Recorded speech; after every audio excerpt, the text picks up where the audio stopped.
Okay, it's 6:08, and in show business we start, curtain rises at 8 after the hour.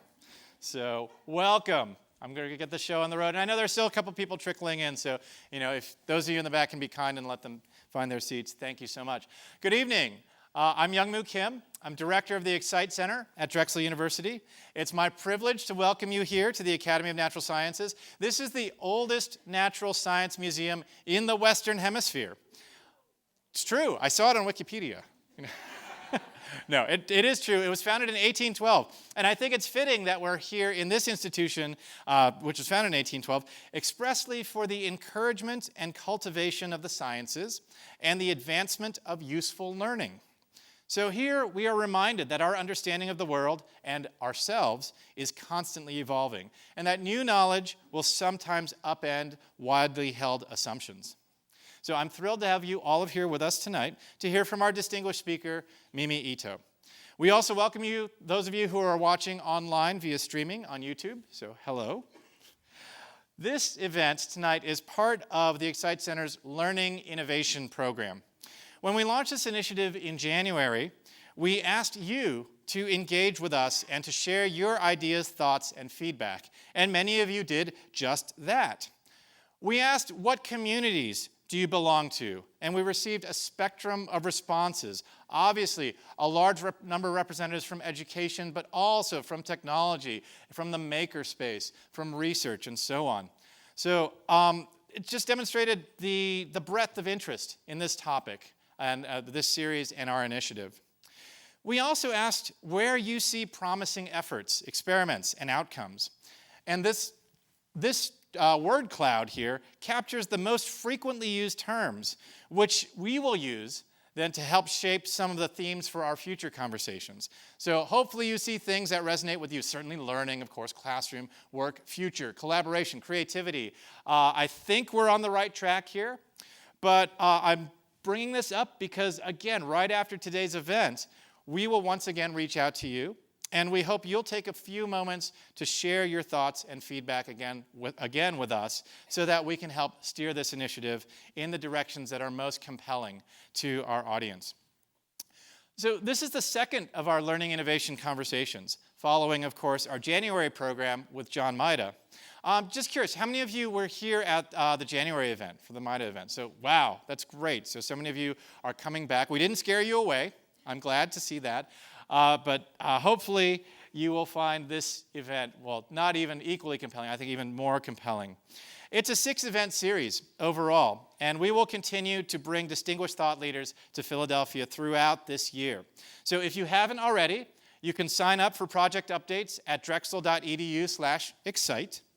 But for you, our very special live audience, we are very pleased to give you a little preview and to announce that our next Learning Innovation conversation, our speaker will be Leah Beakley.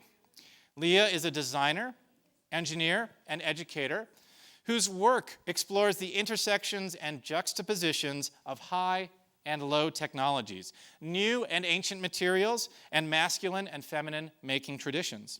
She is perhaps best known as the inventor of the LilyPad Arduino toolkit, which is for interfacing electronics with fabrics and clothing. So please join us on May 23rd, and you can register. This link is live now. Excite.ticketleap.com. I just did that. Excite.ticketleap.com. You can go ahead and register for that event. May 23rd is another Tuesday evening. So go ahead and do that right now. I can wait. You're not all just going to whip out your phones and do that right now? No. Please do register. The link is live, and we're looking forward to that event as well. So our initiative, this Learning Innovation Initiative, extends actually beyond this speaker series. It is a year-long effort to explore transdisciplinary approaches to learning and to foster, and their potential to foster innovative thinking and practices. So a second major component of our initiative is a nationwide survey of innovative making and learning spaces to develop a deeper understanding of what approaches and practices are having an impact on learning outcomes. This effort is led by my colleague, Dr. Brian Smith from the School of Education, along with postdoctoral scholar Kareem Edouard and graduate student Caitlin Bright. So Brian and Caitlin are here as well, and I'm sure after the presentation they'd be happy to answer any questions and tell you more about this study. We will, of course, be sharing updates with you throughout the study at these events and through the project website as the work is conducted and will be completed in early 2018. So before I introduce tonight's speaker, I really have to express our thanks to so many partners who've assisted with this event and the Learning Innovation Initiative. The Philadelphia Citizen and Executive Director Larry Platt, Technically, and our hosts, of course, the Academy of Natural Sciences. I'd like to give a shout out to Eric Walter of Newsworks, WHYY, who will host a follow-up conversation online to this event. And we'll have more details about how you can participate in that conversation after the presentation. And finally, I would like to acknowledge and express our gratitude to the supporter for tonight's program, a designer, an artist, a businesswoman, and a truly dedicated Philadelphian, Jessica Berwind. Thank you, Jessica, for you and your colleagues' efforts in helping us to shape the Learning Innovation Initiative. So please join me in thanking Jessica and all of our partners for the Learning Innovation Initiative.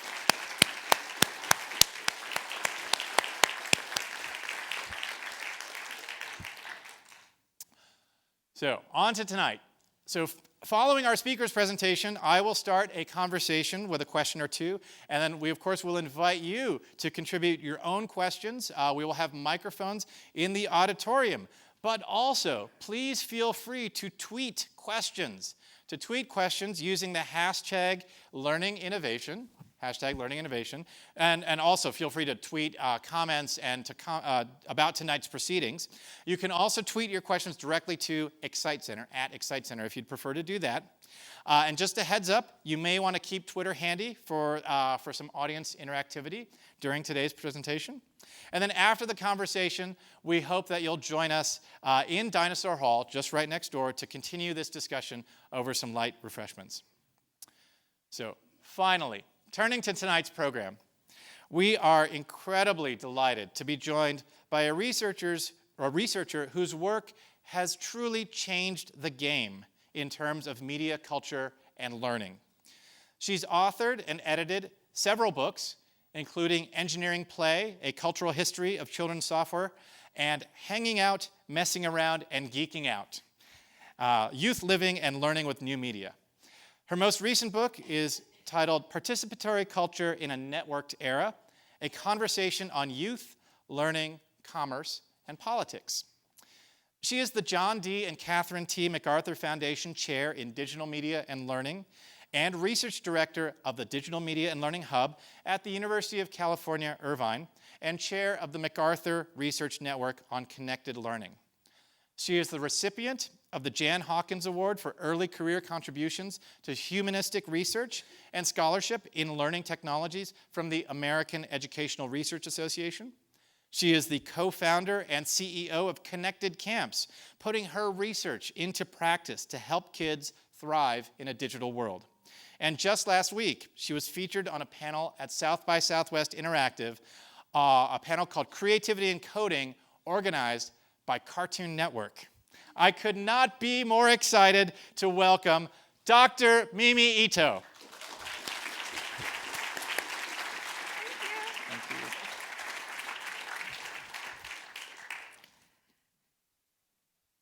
So when my son was in 3rd grade, so maybe 8 or 9, he went on a hike to a canyon in Southern California around LA where we live with his dad, and they discovered a pond that was full of tadpoles.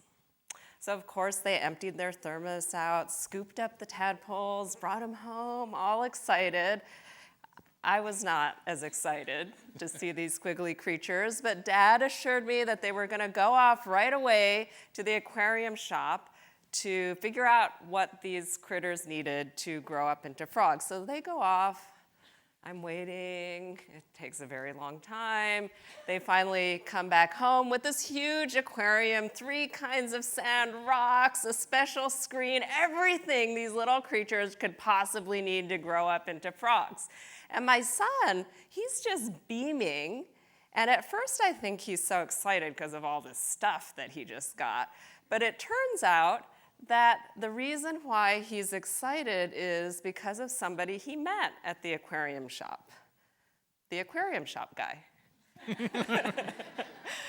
So it turns out the aquarium shop guy, when he was about my son's age, went to the same canyon, found tadpoles, brought them home, did his homework and research, and figured out how to raise these tadpoles into frogs. And he described to my son how that experience of, finding these creatures, learning how to take care of them, was really at the heart of what became a lifelong passion for him that eventually led to his chosen vocation. So I found it very interesting that for about 2 years after the aquarium shop guy encounter, when my son was asked that ubiquitous question, "What do you want to be when you grow up, little boy?" he would think and scratch his little head and say, "I could make video games," or "I could design robots," or "I know, I could be an aquarium shop guy." And so today I'll be talking about learning, I'll be talking about technology, but really at the heart of the matter for me is this question of how can we help our young people find their aquarium shop guys, those passionate experts, enthusiasts who are knowledgeable and who really want to share not only what they know, but their enthusiasm and passion to young people and can infect young people with that enthusiasm and that desire to gain knowledge and gain expertise. So fast forward several years now, my son is now a junior in high school. He towers over me. And nowadays, whenever he's curious about something, the first place he goes is online, whenever his interest is piqued. So the question that is really animating my work and what we'll be talking about today is the question of how can we best serve young people like my son, our students, our children, our grandchildren, who are growing up in an era that is very different from the era in which our educational institutions were founded. It's an era of absolute abundance of access to information and social connectivity. So the era of, when our schools and universities were established was a period when access to our aquarium shop guys, that specialized knowledge and expertise, was scarce and required certain kinds of formats and institutions in order to broker those connections. But nowadays, in an era of constant connectivity, when it's almost the problem of overabundance, the challenges that we face as educators, as parents, as technology makers have shifted quite substantially. And I think we're really like the initiative that brings me here, so much of the work that all of us are involved in is really grappling with this question of how do we change our practices around learning and education when the world outside of the classroom has changed so dramatically. So I'll start off with a little bit of an overview of some of the research on how kids are learning differently these days, and then I'll describe connected learning, which is sort of an approach towards research and design that is about animating today's new technologies with a spirit of progressive and equity-oriented education. And then finally, I'll describe some of the work that my colleagues and I have been involved in that are some efforts to put connected learning in practice. But first, I want to start with something a little different and get you all talking to each other a little bit. So I want to start with asking your indulgence in participating in a digital youth quiz. So how is this going to work? First, a question. How many of you are on Twitter right now, like are on Twitter and can tweet out? Okay, we may have to reconfigure slightly. You may need to, actually hold your hands up again. So when I activate this, you may want to move towards somebody who has the ability to tweet if you're not sitting next to somebody like that right now. So when I say go, and not before I say go, I want you to do 3 things. I'm going to ask you to stand up, form groups of 3 or 4 with at least one person who can tweet, and then look at me once you've done that. So stand up, groups of 3 or 4 with a tweeter, and look at me, go. You're tweeting, right? You're tweeting. Okay.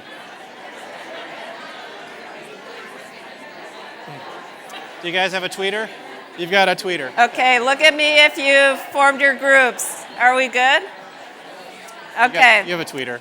Okay. So You guys have a tweeter? what I'm going to ask you all to You guys have a do tweeter? is I'm going to share 4 questions about that comes out of research on what kids are doing today with technology. And as a group, you're going to have about a minute to come up with your best guess as to the answer to this question. And try to resist Googling it, because it's much more fun if you try to figure it out as a group. And then once you have your group's answer, tweet it out with the hashtag Learning Innovation. Okay, you ready for your first question? Okay, so what percentage of Americans aged 16 to 29 read a book in 2012? This is a 2012 study. And this can be a book in any format, ebook, physical book. What do you guys think? I think it's 60? Agree, disagree? My mic is still on, I think. 60%? I was going to say like 35.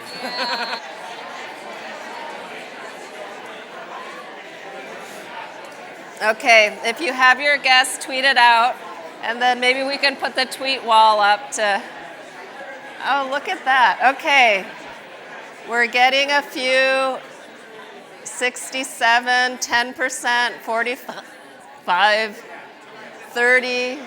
There's a pretty wide range here. Okay.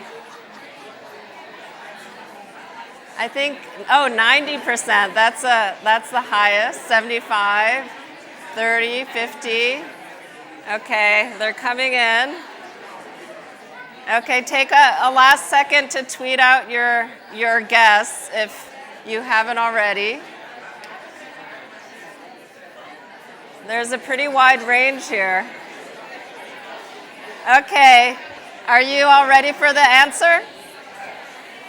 You ready for the answer? Okay, here we go.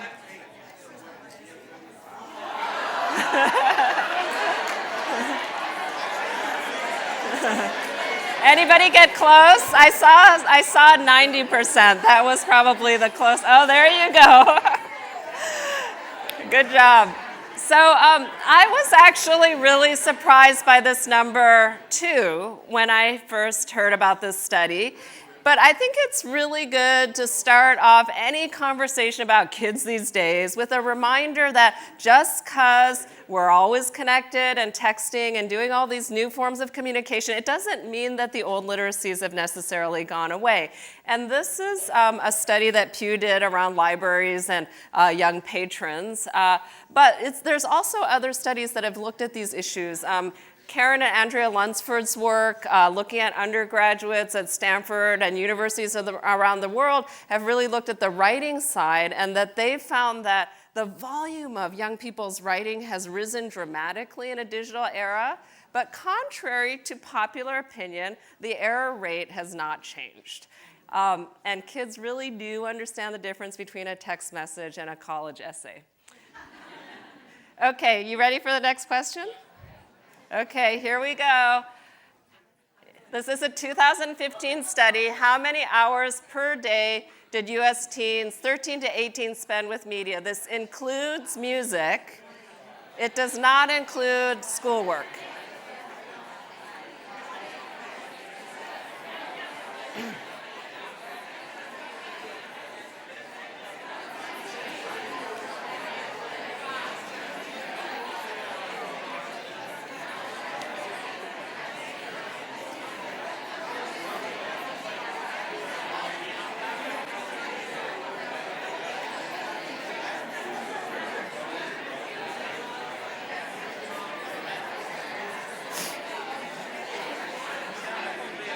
Okay, 9 hours, 8 to 10. Ooh, 13 to, 6 hours. Okay. 4 hours, 6.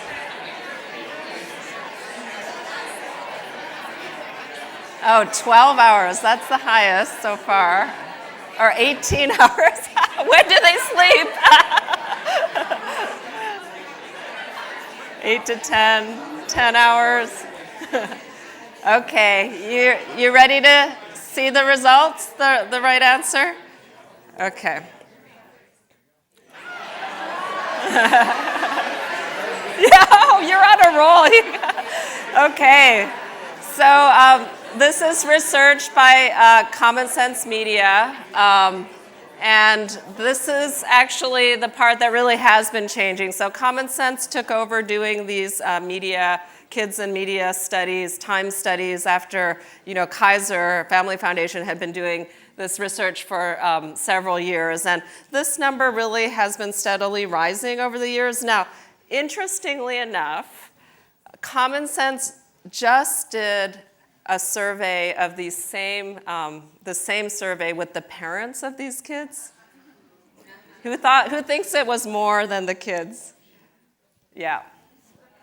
So I think it's really important to realize that, yes, this is changing. So much of our communication, not only our entertainment and our information comes through digital forms, but our communication does. So this number keeps rising, but there's a tendency for us to say, oh my God, it's the kids who are always connected, but actually it's all of us who's always connected now.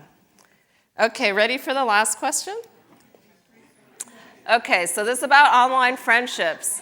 2015 study, what percentage, so represented as a percentage, what percentage of teens have made new friends online?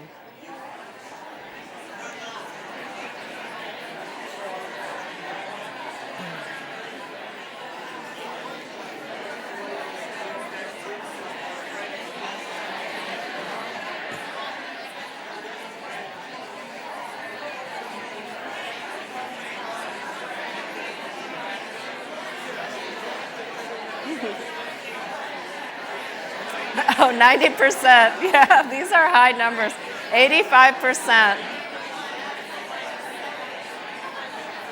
99.99.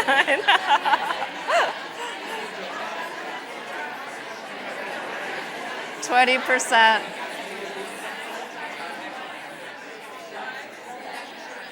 Okay. There's a lot of numbers in the 80 to 90% range, huh? Okay. Are we ready to see the answer?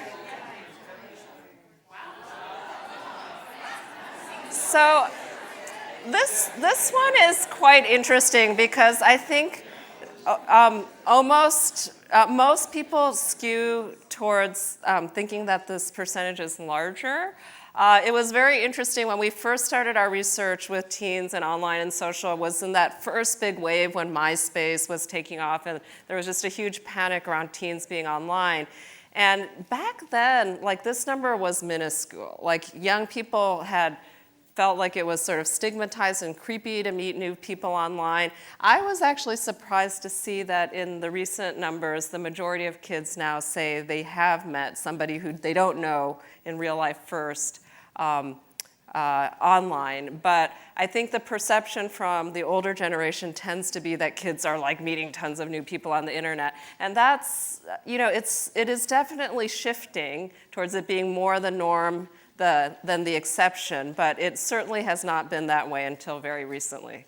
So thank you all for indulging in the Digital Youth Quiz. Everybody's a winner. Give yourselves a hand.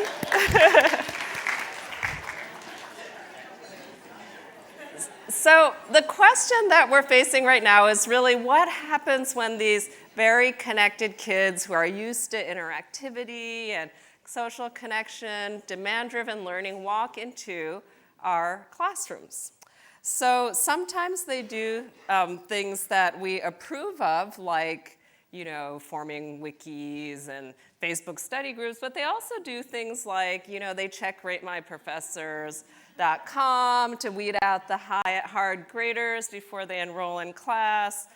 They go to the many free essay or paid essay download sites so that they don't actually have to write their essay about Kill the Mockingbird. And then my favorite is these services now who will take online classes for you, so you're guaranteed a good grade. The issue really is that now that the flows of knowledge at the student layer are so robust and speedy, you really can't be playing whack-a-mole and telling kids not to access information, knowledge that's out there. And it's really challenging us as educators and parents to kind of rethink what the point of learning and these exercises are that we put kids through. We can lament the fact that social media and Google is eroding our cherished ways of doing things, or we can embrace this as an opportunity to rethink how we design our learning environments. You know, the problem that we have with things like this is when learning is decontextualized, it's disconnected from meaningful purpose, authentic problem solving or inquiry, when it really is just about getting the grade or putting the line on the resume, that's when you get these kinds of strategies for routing around the kind of learning that young people don't feel authentically engaged in. So this is the challenge we're faced with, and it's a hard challenge, but it's also a good one. So we know that this question of student engagement is not a new one. It's not like the internet caused kids to get disengaged from classrooms. And the research has shown for quite some time that young people start their school year or school years pretty engaged, pretty happy to be at school, pretty excited. And then over time, it's called the engagement cliff. The longer they're in schooling, the less excited they are about being in schooling. And by the time they reach the doors of our institutions of higher education, most young people are fairly disconnected from formal education. Now, there's some research that one of my colleagues at Irvine, Richard Aram and Josip Orozco did that looked at undergrads in their first 2 years of college, and then they actually followed them out after they graduated as well.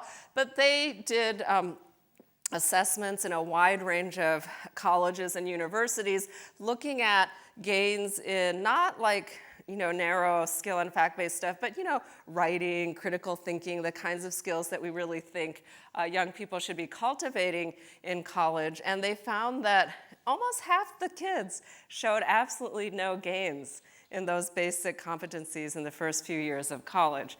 So something's going on here. Again, this tension between in-school learning and the more interest-driven learning that kids do outside of school, this is not a new tension. Teachers, we've always struggled to engage our kids and make formal education interesting and authentic. But nowadays, the world outside of the classroom has changed so dramatically that that tension is really much more intense. The other thing that's really important to realize about this changing context of learning is that different kids experience it very differently. And there's some really big equity issues that I think we need to confront. I think most people are fairly aware of some of the equity problems and access to education, K-12, higher education, where we've been seeing, like in higher education, growing rates overall of college going, college completion, but the rates are higher among elites. Now, when you look at out-of-school learning, which we don't look at as much, the gap is growing even faster. So these are a comparison of the richest fifth and the poorest fifth of families in this country between the 70s and 2006. And you'll see that the richest families have tripled their per child out of school enrichment expenditures from about $3,000 a year to almost $9,000 a year, where poor families, it's pretty much stayed within that $1,000 a year range. And we know from qualitative work with lower income families that this is not because of lack of interest or support or their kids, wanting their kids to do athletics and the arts and all of these other great enrichment activities, but there's an economic reality to it where, there isn't the financial means for these more privatized kinds of learning opportunities. And the wealthier families are realizing that in this world of constant change, when young people have to learn how to be learners and understand how to network and look a grown-up in the eye and develop an identity as somebody who has something to contribute to the world, that these out-of-school experiences are just as or equally as important as the in-school experiences for kids to really find their place in the world, to develop meaningful peer relationships, to develop an identity as a maker, a creator, somebody with a voice, all those great things that we love about the learning that we care about. But the fact of the matter is that the wealthier families realize this and have the ability to invest more in these out-of-school experiences. Now, you put this alongside data that shows the gap in enrichment activities that are provided through school. If you compare the lowest SES quartile and the higher SES quartile, that poor kids have fewer and fewer extracurriculars available in school. So you put those two graphs together, and it's really a pretty stark difference. So as somebody who works on a lot more of the out-of-school and interest-driven side, I think it's really, really important that we realize that, the economics of some of how these, the learning we care about actually operates in the real world. Now, when we think about technology like, open online courses and Khan Academy and all of these things that are out there now, it seems so awesome because suddenly there are these free and open resources that kids can access regardless, just if they have an internet connection.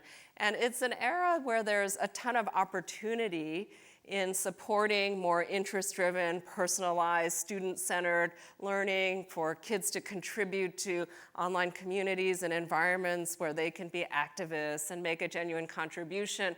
The opportunity that the network world has in terms of broadening access, offers in terms of broadening access is pretty dramatic. And that's part of the reason why, we've seen this massive growth in MOOCs and other forms of, online open access type content.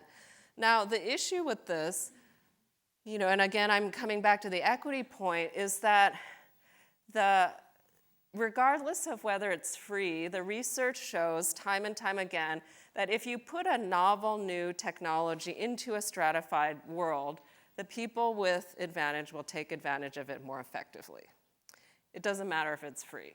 So this is research that some of my colleagues did at MIT and Harvard looking at open online courses where they had the zip codes of all the participants and they mapped the zip code, they extrapolated socioeconomic data based on the zip codes, and you'll see the dark red line is the median income and the educational attainment on average for the general US population.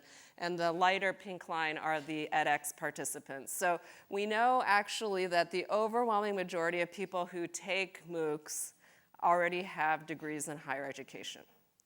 So this is one of the things where it's not that we need to have those resources, accessible resources out there, but there actually has to be a ton of work to get students, young people to use those resources who wouldn't already be inclined to be pursuing higher education, who don't come from creative class families, who aren't already immersed in sort of the culture of technology and student-centered learning and progressive learning. Because ideally, what we want is a context where you're developing these free and open tools and everybody's gaining, but the poor families are gaining more. You want this closing gap scenario. What's actually happening in most of the research on these new technologies is this rising tide scenario where, yes, everybody is benefiting, but the rich are getting richer faster. And it's not surprising when you think about it, right? It's kind of common sense that, if you have a kid who's supported by, active parents who know the latest tech stuff and who have more time, more resources, they're going to take advantage of even free resources more aggressively. And we see this time and time again in some of the stories around digital kids these days. Is you have 12-year-olds who have who have saved the world a couple times and who have 1 billion YouTube followers. And what kids can do these days, if they're supported, is unbelievable. Which is awesome, except that is also a widening gap issue, right? So it's both the best of times and the worst of times in a lot of ways, because the only constant of this new digital world is that there's so much more choice. And that can cut both ways, right?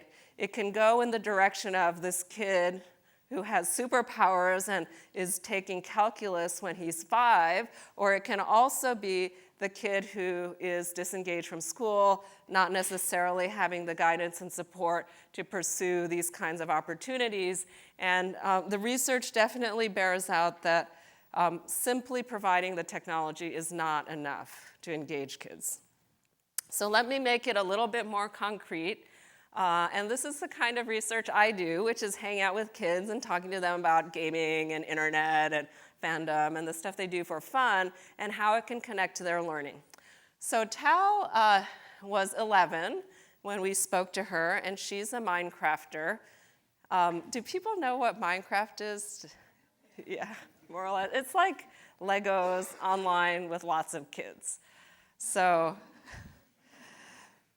anyway, so Tal got excited about Minecraft first in the home environment. She was playing with her cousin, and then she and her cousin started a Minecraft club at school. Now, an important caveat is the school they go to is a very special school in New York City that was designed based on a game-based approach called Quest to Learn. And so it's a school that's very open to these forms of learning and gaming as a site for learning, which is not every school. So Tal, for those of you who have Minecraft kids at home, you know that they probably spend more time watching Minecraft YouTube videos than they do in the game. It's actually a huge part of the ecosystem. Minecraft is actually one of the biggest media enterprises right now. They are consistently in the top 10 of all YouTube. There are YouTubers that are making millions of dollars off their Minecraft videos. So not surprising, Tal was very into the YouTube ecosystem. And then she decided that she would like to make Minecraft videos herself. She brought the idea to her club. The teachers were supportive of it, and they started producing Minecraft videos. And Tal especially got involved in writing the scripts for the videos. So because she was in a school context where the teachers were kind of plugged into the gaming stuff that the kids were into, the teachers as well as her peers were very supportive of this activity. She was interviewed for the school newspaper, and then she really started pursuing writing as an interest that was pivoting off her Minecraft activity.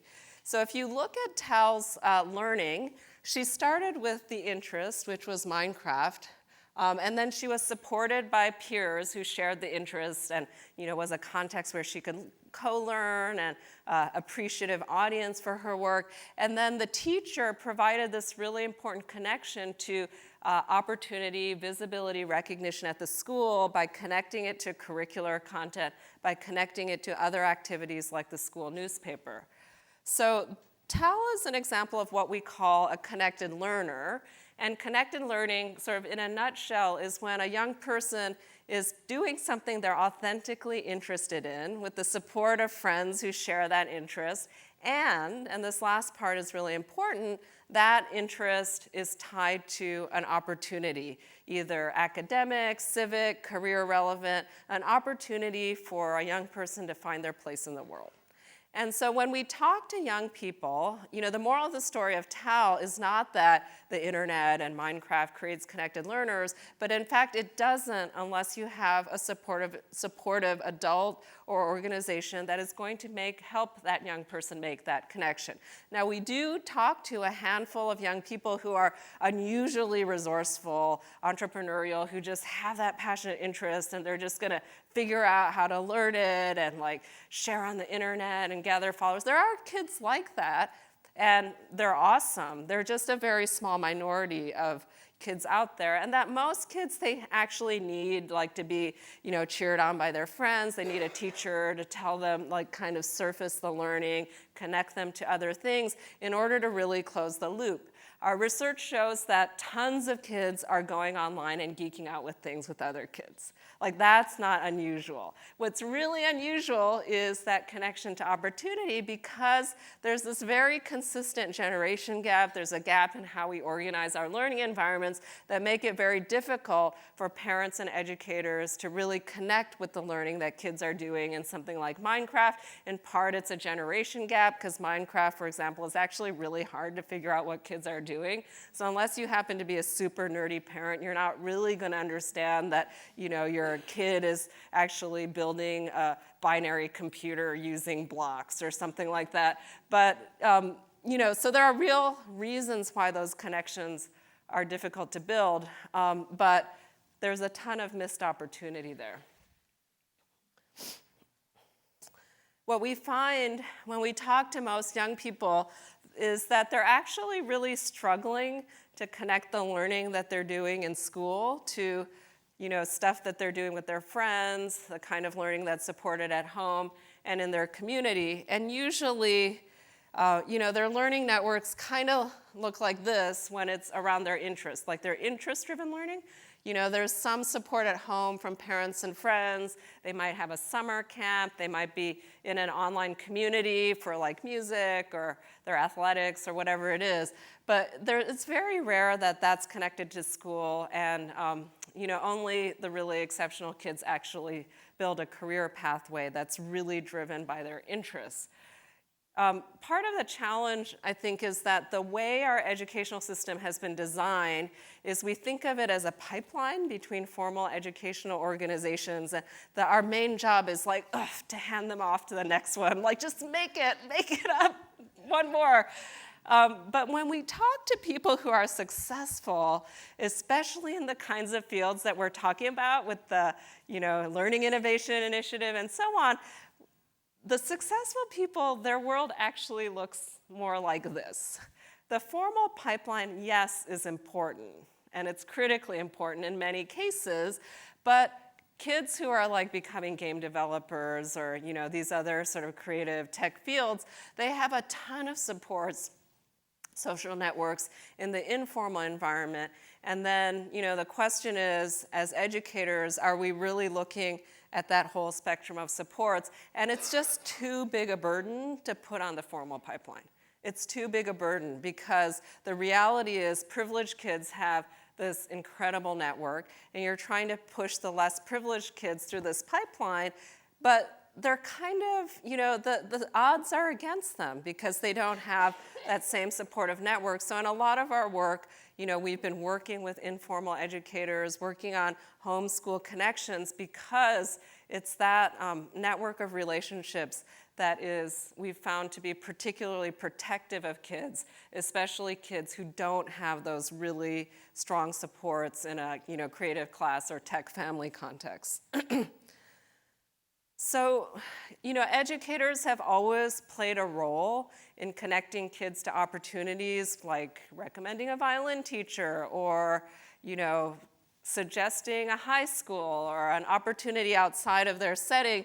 But in an age when there is so much abundance of opportunity, the role of educators, of caring adults, of parents as brokers, of connectors to other environments becomes even more critical. So it's not that we don't need to, transmit knowledge and, develop skills and all those things that we think of as the core of the educational enterprise, but in a digital world, the emphasis is shifting a bit, right? Because, you can get content in a really free and abundant way, but the social connections, the social capital, hey, I know you, and you're really into spoken word, so maybe you'd like to do poetry, and there's this awesome program over here across town, and the kind of work you're doing here of building regional networks, building collaborations across sectors, that's how it happens. And that connection building, the social capital building, the brokering is, I believe, something that should be at the absolute center of the educational enterprise right now if you really want kids to find their aquarium shop guys. So, it seems like a complex problem, but at its heart, it's actually really simple. There's people who are experts who want to share, and there's kids with interests who want to connect with experts. The internet should be able to help with this problem. It's a matchmaking problem. It doesn't require technology, but technology should be able to help us. And learning heroes are everywhere in our lives. Now, we've all had experiences of people who we've connected with in terms of our interests, people who have pushed us to try learning something new, people who have pushed us to get better at something we're already interested in, people who have connected our interest to another opportunity. This could be a parent, this could be a buddy who you play tennis with, it could be even an author or a blogger that has really inspired you to go further and to push yourself into learning something new. So I want to just take another moment, and I hope the tweeters are still game for this. If you could just turn to your neighbor, just a simple parent share, or you can do 3, and just take a moment to think about a learning hero in your life. You know, somebody who has played this role for you. Share it with your partner, and if the Spirit moves you, tweet it out with #LearningHero.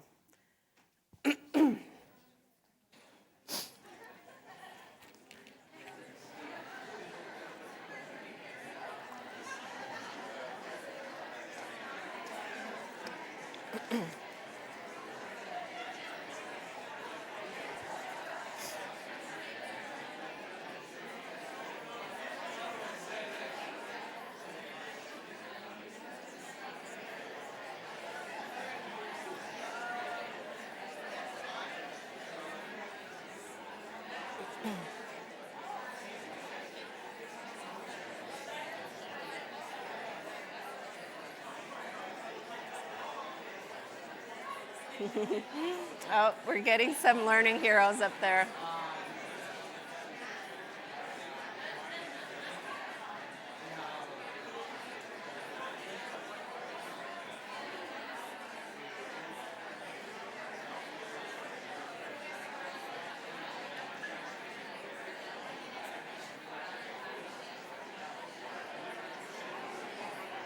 Okay, be sure to switch to your partner if you haven't already, and tweet out if you can share.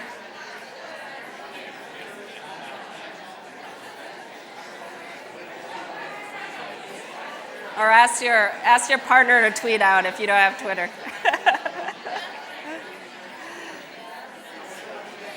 Oh, teacher, Seymour, yeah. Mom. Okay, so I'd love to take an informal poll. How many people named a family member as a learning hero? Okay, a few family members. How about a friend? Okay, similar number. How about like a coach or a mentor? Oh, that's a pretty big number. Okay. How about a teacher? Teachers always win. Yeah, so you can see like teachers play an incredible role in inspiring kids to learn. Not surprising, but it's also, really important to recognize that learning heroes come from all of our spheres of learning, that they can, all of us has a role to play even if we're not a formal educator. And it turns out the research bears this out. So I love it when the quant jocks come out and do a big quantitative study that validates a lot of what we're finding on the qualitative side. So this was a survey of 30,000 graduates of institutions of higher education, really wide range of organizations that were surveyed. And they were looking at life outcomes several years after graduating. And it wasn't just like money or, health. It was really a whole range of life thriving outcomes, connection to community, happiness, all kinds of things. And they found that, the 2 things that ended up mattering, and this was regardless of whether it was an elite institution or not so much specialized, big, small, the 2 things that mattered, one was, did the student have the experience of pursuing a meaningful project for more than the duration of a class? So what we might think of as real project-based learning could have been in school or in classroom or out of classroom. The second was the aquarium shop guy effect. Did they connect with a faculty member? These were the 2 things that had the biggest outcomes. Another study that one of my colleagues, as part of the Connected Learning Research Network, was a meta-analysis of youth mentoring programs. So these are things like the Big Brothers, Big Sister type model, where they looked at the factors that improved outcomes in these programs. And they found that the one thing that really jumped out was whether the mentors and kids were matched based on shared interest. And you think about this, and it seems so obvious, right? Like if you identify with your mentor, it's going to work better. But actually, a lot of these programs weren't taking that into account. And the underlying premise, in fact, is that you're pairing a more privileged big brother, big sister with a less privileged kid, and magic will happen. But it turns out they actually need to feel like it's somebody like them and they can connect with and they can identify with. Again, not super surprising findings, but our programs are often not designed with these kinds of, connected learning principles in mind. Now, again, the way that mentorship works is that, the kind of mentorship like big brothers and big sisters is really a very small fraction of kids rely on that kind of mentorship. And by far the largest majority are, the kinds of, mentorship that you all probably talked about, which is called, informal mentorship, like assigned versus informal mentorship. Informal mentorship is much more common. And, again, we see an equity gap here where, youth, the pink bars, the more privileged youth, they tend to report the availability of mentors across, all of these different environments that you might find a mentor at much higher rates than poorer kids. So, all of this, research is really pointing to the pretty significant equity gap in the kind of learning that, I think is actually more and more important for young people these days. So I think the question is, given what we know, what the learning sciences is really telling us these days for what makes for the real heart and soul of learning and opportunity, the importance of social relationships, the importance of the relevance of the learning so that it's not sequestered in the classroom, but it's actually connected to other settings, peer culture, home, community that kids care about. Add that to the opportunity side, which is this networked world of abundant information, blah, blah, blah. What can we do as educators, as activists, as people in the community, as parents, in order to maximize the opportunity, not just for our kids, but for all kids?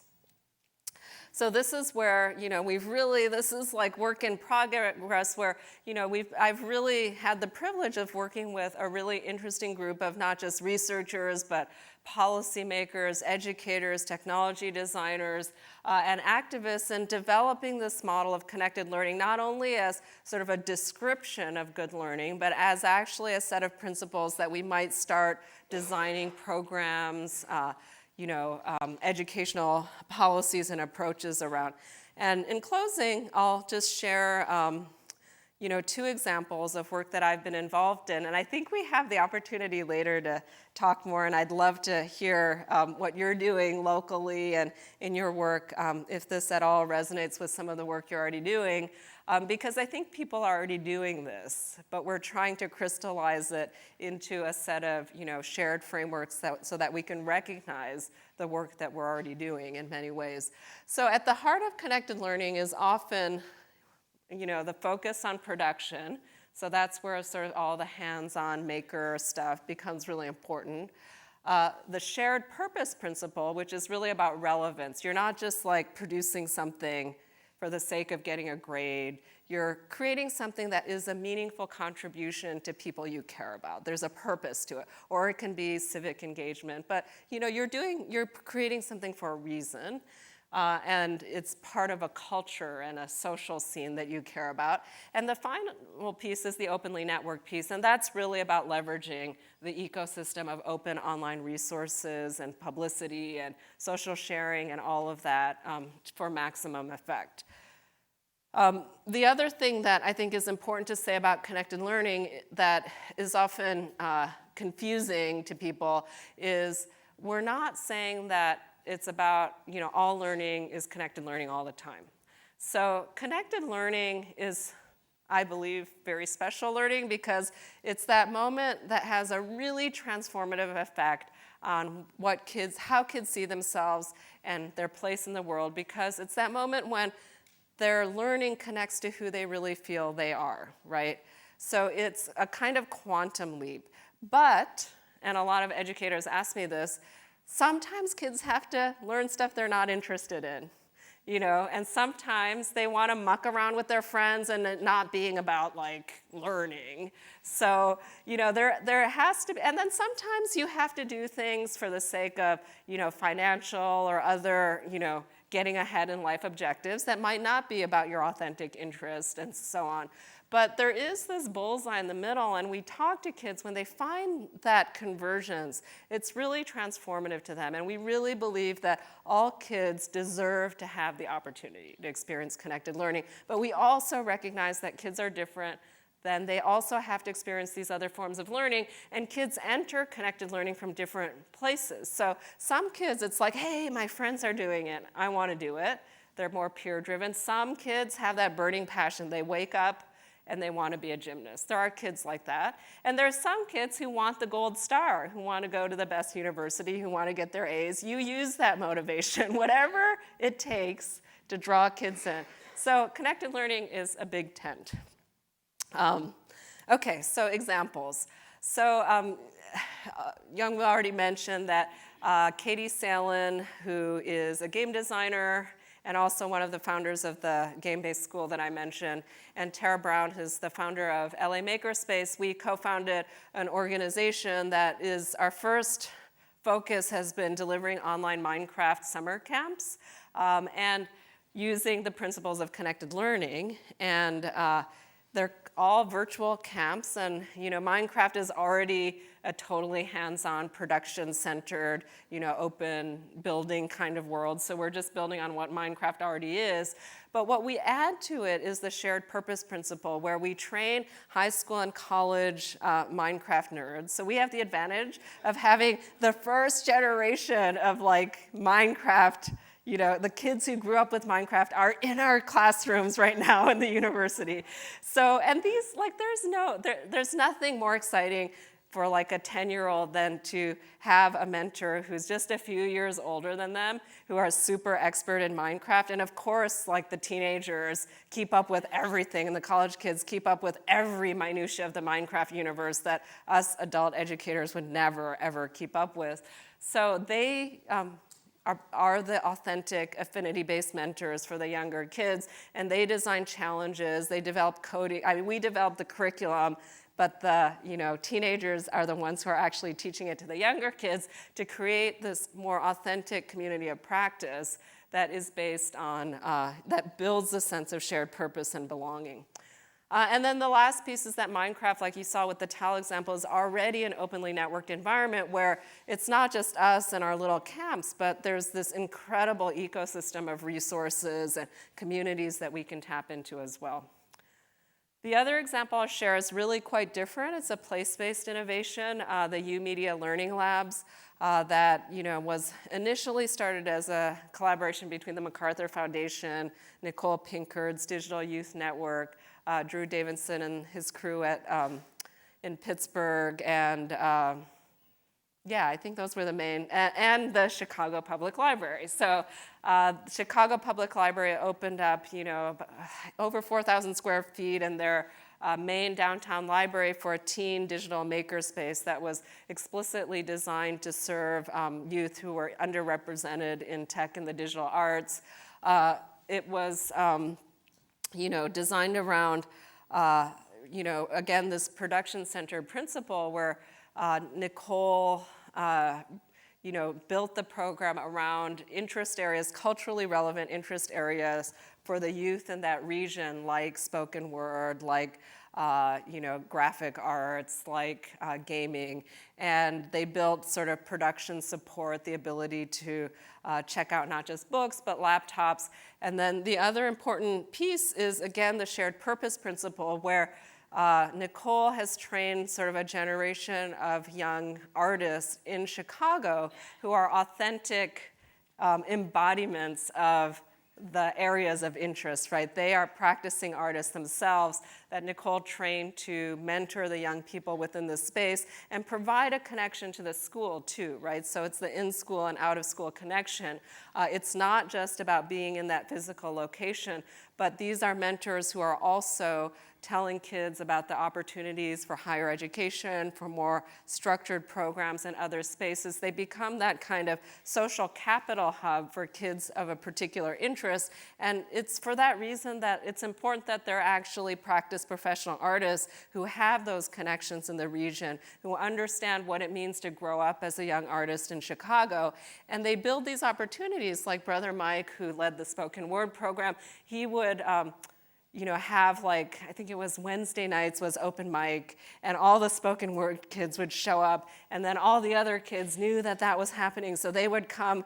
And so there were authentic moments of performance and practice. The music kids had their own record label. The gaming kids, they had their own game review podcast. So all of these groups had the opportunity to do something that was production-centered, but also contributing their community. And even though they were a physically based space, they made the effort to leverage not only the regional resources, so Openly Network can be more than digitally online, but they also put their things on Tumblr, they published podcasts, and did a ton of things to get their work out on the internet as well. So those are just a few examples of folks who are doing work in this vein of connected learning and really about, pivoting the mindset to thinking of how we can better connect with youth's existing interests, use our organizations to sponsor and support those interests, and also connect them to other opportunities. So in an era of abundance of social connection and information, it really means that all of us are part of the solution of learning. Even if you're not a formal educator, if you have something you know, if you have something to share, if you have something to learn, you're part of the solution of education today. And the online world makes it more and more easy to make those connections, to be able to develop those really kind of deep, specialized kinds of interest-based mentoring and sharing. So just in closing, there's something that is even easier that all of us can do today. So remember the learning hero that you talked to your partner about just a few minutes ago. The question I have for all of you is, does your learning hero know the role that they played in your life? Yes. Even if they do, I'm sure they wouldn't mind hearing about it again. So if you could all make a commitment to pick up the phone, send an email, tweet out to them, just so they know, because you've touched people and they haven't necessarily bothered to tell you the influence that you've had in your life. When I get those emails from my students, it is one of the best things ever. And those connections, those influences that we have, I talk to teachers all the time. They're like, this is totally overwhelming. How can I ever be a connected learning hero for my kids? And it's like, you are, but you don't know it all the time. Because we talk to kids all the time, and it's that sort of offhand comment that a teacher made, like, oh, here's a cool magazine, or did you ever check out that? That is on the margins of what teachers often think about as their day job. But for the kid, it's absolutely at the center of who they are. So it really, it's a little bit goes a long way. So make the commitment. If your learning hero isn't with us anymore, email a daughter or a son or a spouse about it. And we also have the opportunity to, I think, share in the reception about this as well. So there's a lot more resources around connected learning that we've been compiling at the Digital Media Hub, the Connected Learning Alliance. I encourage you to consider coming to our annual event, the Digital Media and Learning Conference, which will be in October at UC Irvine. It's very warm and sunny and lovely there that time of year. But yeah, I would love to connect you all, hear your stories, tweet at me, join our community, and thank you so much.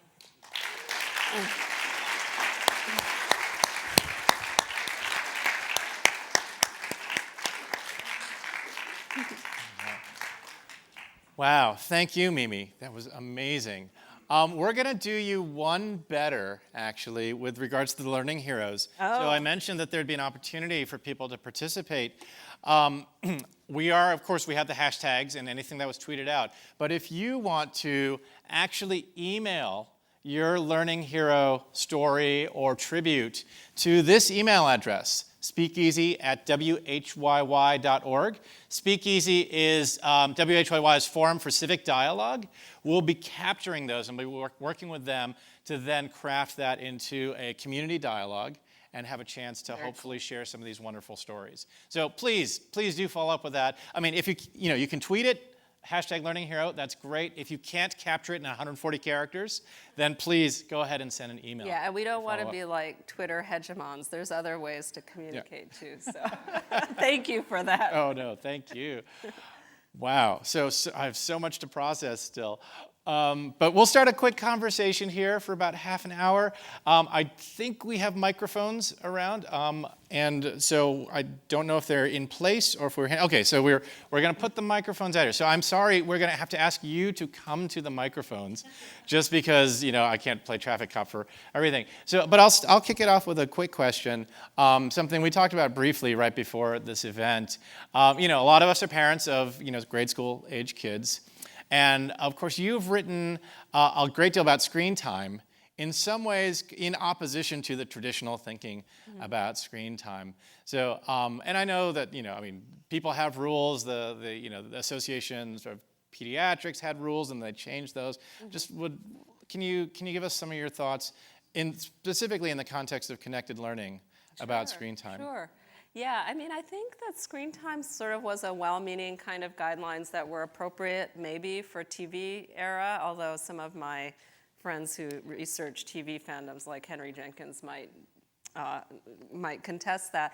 But the AARP, they actually rolled back their screen time recommendations last fall because they realized that they were not appropriate for digital media. And I find it a bit tragic because it's become the one term that I think a lot of parents recognize as a way of doing digital parenting, but it's a completely ineffective tool that can often backfire and creates a lot of guilt and anxiety in parents that I think is unnecessary. So it both creates the kind of guilt and anxiety because it's impossible. Like, how can you limit your kid to 2 hours of screen? Like, it's just...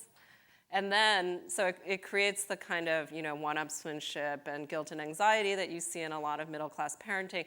But it's also not very helpful because, the teaching your kid time-based rules and making parents an enforcer of those rules is exactly not the kind of stance that you want your kid to be growing up with. So kids these days, they have to learn to self-regulate, to manage attention, to understand effective media choice at an early age. And that's the capacity we need to instill in our kids, not the ability to watch the time. So I'll give an example. Like there was one time when I did time-based rules for my daughter when she was around 12, and she was like on YouTube watching anime for like hours and hours because she was on summer break and didn't have to go to school, and it was really irritating me. So I was like, rules. And then, we set rules. I don't even remember how many hours. And so the first thing she does is use up all her screen hours on the thing that will irritate me the most. And then she's like, oh, I guess I can't look at that cool Instructable video to create a robot. Oh, I can't blog my creative thoughts. And you're teaching kids, what are you teaching your kids by telling them all screen time is equal? So it's more challenging to develop a granular quality-based metric versus a quantity-based metric, but it's really important because quantity is not at all the relevant metric. That's really what it boils down to. It's the quality of the engagement. What platform it's on is irrelevant. The platform is irrelevant.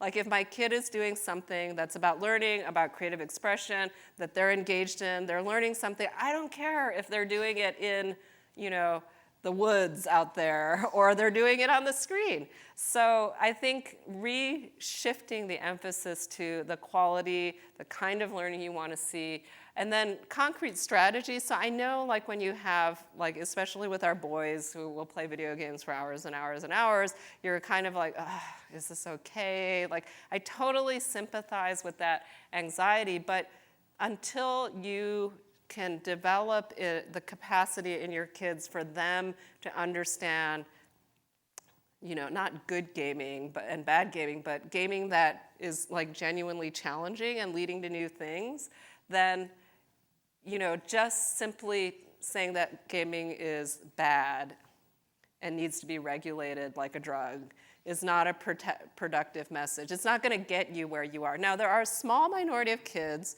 who do have some addictive / compulsive tendencies, or if they're in a challenging home or peer context, there are cases when immersion and sort of fantasy play can be counterproductive. But the research shows it's really only in like the 5% of kids who even have those tendencies. So yes, be attentive if you see it going badly, but the vast majority of kids are actually fine. And so, relax. Great. Well, as the parent of a third grade child, I will try to take that advice to heart. Let's see, I thought we do have somebody here. Also, please tweet your questions using the hashtag Learning Innovation. I'll try to work those in as well. But yes, we have. First of all, I wish you were my mother when I was growing up. So, this was very thought-provoking because on Saturday I was with about 13 kids who were Minecrafters, talking to them kind of like, what do you like about Minecraft? Why do you do it? How do you do it? And, I came away with a different conclusion. So I'm kind of perplexed by the analysis of the connected learning framework. I didn't come away from that conversation with those kids thinking they wanted to grow up and be game designers or coders. Some of them wanted to be architects, and some of them wanted to be mathematicians. Like you could see, because of the nature of Minecraft, where it was taking them. And so the connections I would be building wouldn't be so much to a gaming high school. So how does that play out in connected learning in your mind? I'm totally confused about my takeaway from Saturday versus what you said and the paths that it lead them and how we build that connected learning environment. So I'd love your comments on that. No, that's a great question.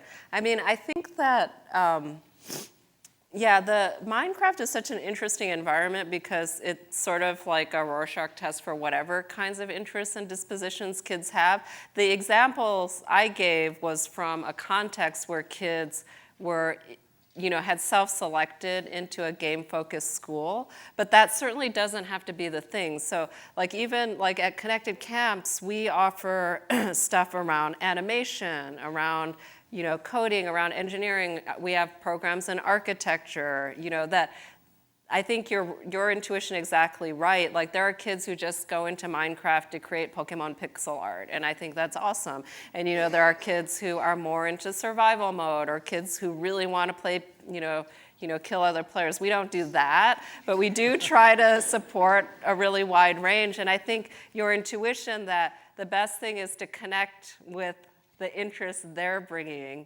is exactly the right intuition, I think. I mean, I consider myself a fairly tech-savvy person, and again, parent of a 9-year-old, and I have barely scratched the surface of what you can do in Minecraft. I mean, the culture goes so wide and so deep. And also, you brought up, I mean, certainly not just Minecraft, but other platforms. I mean, like the UMedia project. Oh, as an aside, I just wanted to mention, Nicole Pinkert will also be in Philadelphia next month, April 6th, part of the School of Education's Critical Conversations on Urban Education. So you can mark your calendars for that, and because she does amazing work as well. But yeah, these other, I mean, it doesn't have to be about Minecraft. It doesn't have to be about a particular form of media. But you've studied so many different kinds of media, I mean, from gaming to digital media and creation. Can you maybe speak to how that spans across those different, how connected learning spans across those different cultures that are created? Yeah. I mean, the great thing about connected learning is it's a very ecumenical framework, right? Because it's just about connecting kids' interest opportunities. I mean, that's really the heart of it with people connecting kids' interest opportunities, like if you were to boil it down. But the big challenge with connected learning is there is no silver bullet, because kids' interests are fundamentally really, really diverse. So it's like, exactly what you were bringing up with Minecraft. Like, it's not like, okay, let's do coding in Minecraft and we're done. It's like, no, actually, not every kid is going to be into that. And, and every context and every interest has properties that are unique to that context and interest. So designing kids' programs to connect with kids who are into music is really different, and even the genre of music is different. So the challenge of it is like kind of an everybody proposition for it to work, because you can't just, and that's even going back to the screen time issue, it's not like, all kids are watching the same 5 TV shows. It's like, it's really like explosively heterogeneous now with digital, because kids, it's not like you're into Pokemon anymore, you're into a particular genre of fire Pokemon. Like it gets super specialized super early. And so kids are like positioning themselves in these very complex cultural worlds, and that's why it is a matchmaking issue. Like you can't just, and it's challenging for schools, right? Because schools can't offer like 50 different digital arts programs. I mean, and you can't succeed at this unless you're connecting to the experts in a broader ecosystem. There's just no way you can succeed. So like we've done studies of, fan fiction, for example, which is an interesting sort of crossover genre, but then the fan fiction writers who do One Direction fan fiction are really different from the Harry Potter fans, who are really different from the wrestling fans. And they're all like, there's similarities in the practices, but you can never mix those communities. Like you would not want the wrestling kids and the Harry Potter kids in the same program, even though the underlying principles might be very similar. So we do invite you to come up to the microphones. I'm going to take a question from Twitter here. Let's see, the question is, how do we take these high-level learnings and influence school district cultures with new methods and techniques? Oh my God. Yeah. Anyone? I need help from some of the school people here. But yeah, I think there's so many different levels. Like, again, I'm not an expert on the school side, so I'll just say that right away. But I do know that there are a lot of barriers that we've seen that kind of inhibit some of these principles from taking hold within the school context, like the IT policies of schools are a really obvious one.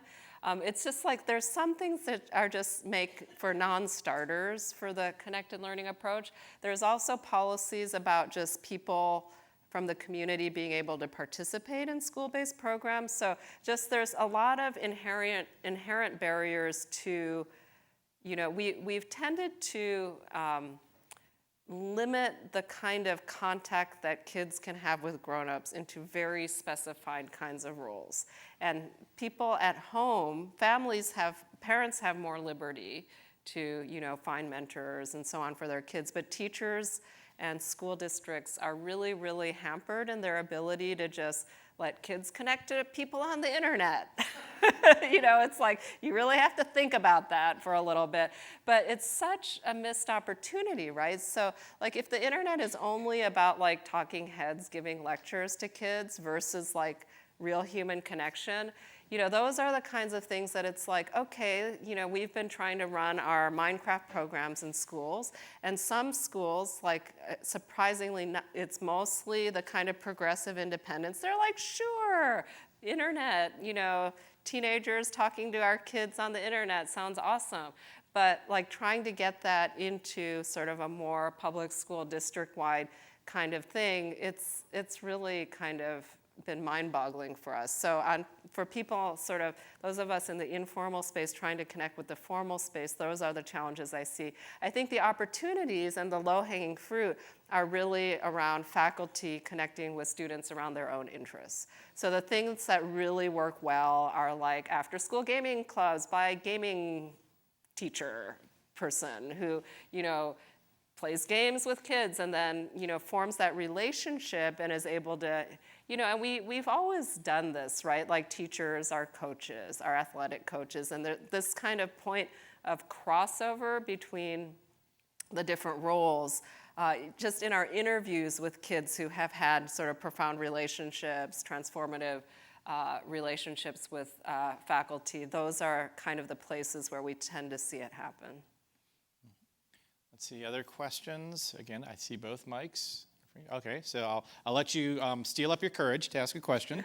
But in the meantime, here's another one from Twitter. Let's see. What do you see as the next possible learning game platform / tool for kids in the generation after Minecraft? Oh, do you see my anything God. coming down the pike? Yeah, that's a good question. Yeah, we have a bit of like this very small community of educators who are trying to do like good open online learning for kids because it's a very challenging and not always rewarding kind of battle to be fighting. But, Scratch is kind of the obvious community and online platform that, has been around for a long time, so it's not new. I think, DIY.org is another group that's like pushing a really interesting model. It's hard to say what could be after Minecraft just because Minecraft broke all the rules. So, I've been studying games and learning and, how to bridge education and entertainment worlds for about 20 years now. And I actually never thought that something like Minecraft would ever happen. Like an open world game that you had, kids love, parents tolerate, and teachers are embracing. Like, I never thought that would happen. And people have tried this. Lucas Learning, sim games. Like, this was actually my dissertation work is, trying to, and Scratch was still sort of nascent still in those days, but it was being talked about. But the idea that the most popular game of all time is a construction-based, genre-breaking, entertainment education game, like, I don't think it's going to happen again. Let's see. No brave souls? Oh, yeah. Oh, we do have one. Yeah. So what's interesting is many of the games that you mention are actually as much tools as they are games. Yeah. How can we reframe some of this conversation around helping educators, parents, what have you, understand how to help kids create as much as play? Mm-hmm. Yeah, no, I think the word play is probably the answer. I think parents can get play, and gaming feels a little maybe less palatable. So the idea that,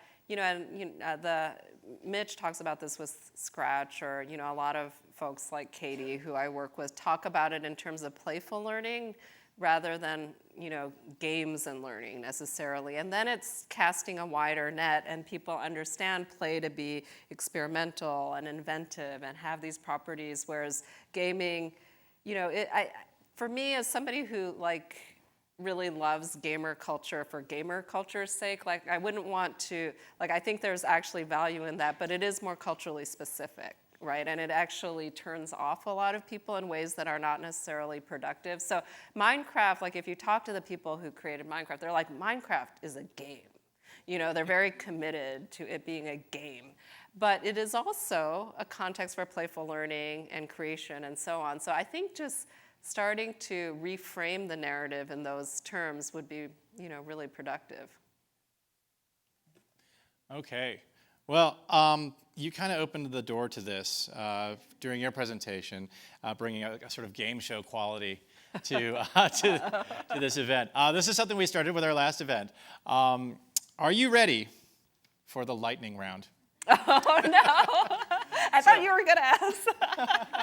So I'm going to do some rapid fire questions, and we're looking for very, very, very short answers. Short answers. Are these from Twitter or from you? A combination. Okay. A combination. And if you want to quickly add a couple via Twitter online, that would be great.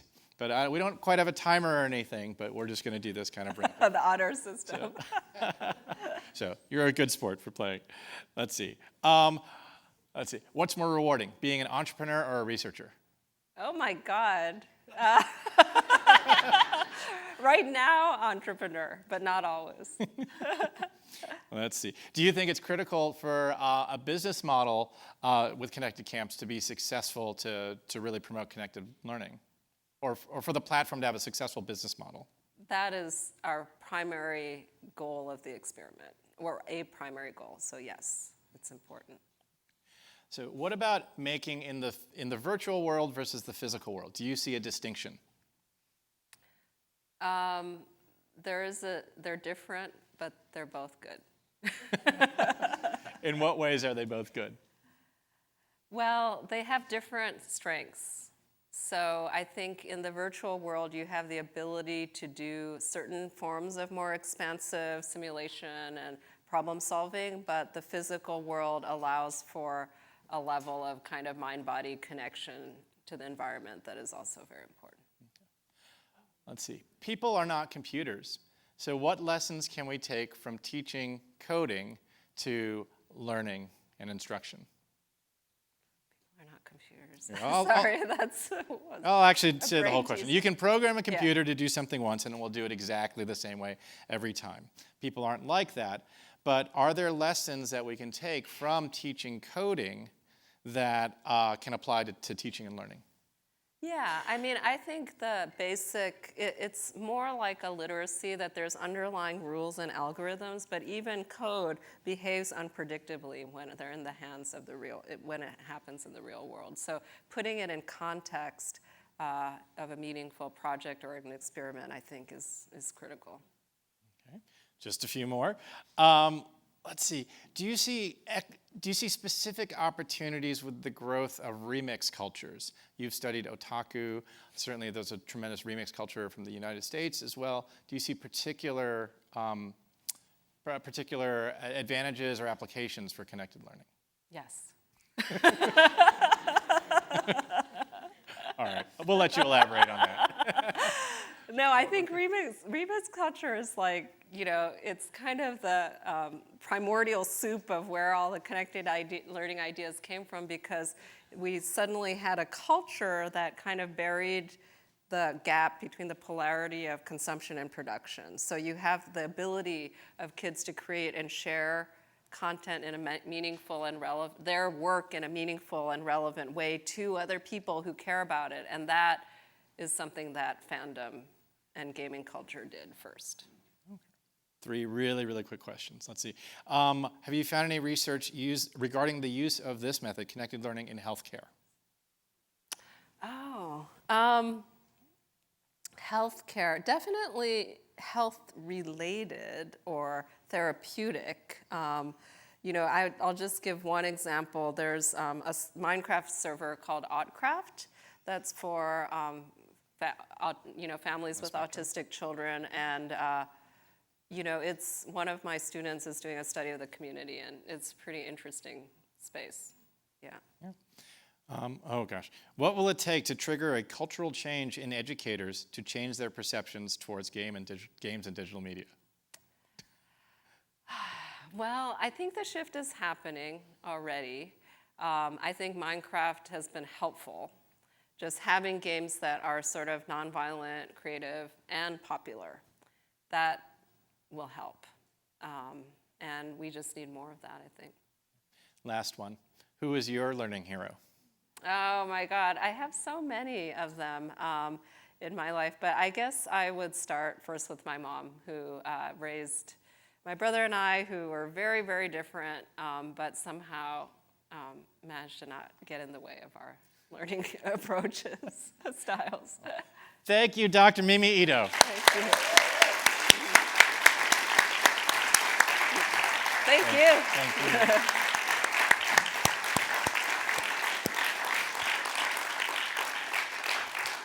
So thanks again for joining us. Please go over to Dinosaur Hall. There's refreshments there. We'll continue the discussion there. And join us on May 23rd. The registration link is live. You can be first in line. All right, we'll see you then.